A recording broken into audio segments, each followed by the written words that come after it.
ప్రమాదకరంగా మ్యాన్హోల్.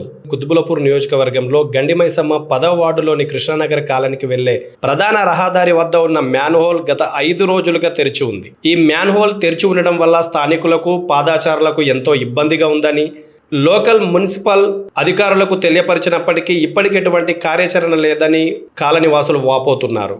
అయితే ఈ దారిలో స్ట్రీట్ లైట్ లేని కారణంగా మ్యాన్హోల్ తెరిచి ఉండడంతో ఎవరైనా ప్రమాదకరంగా అందులో పడితే ప్రాణాలకే ప్రమాదం ఉంటుందని తెలియజేశారు. ఈ విషయమై సంబంధిత అధికారులు తక్షణమే స్పందించి తగు చర్యలు తీసుకోవాలని కోరుతున్నారు.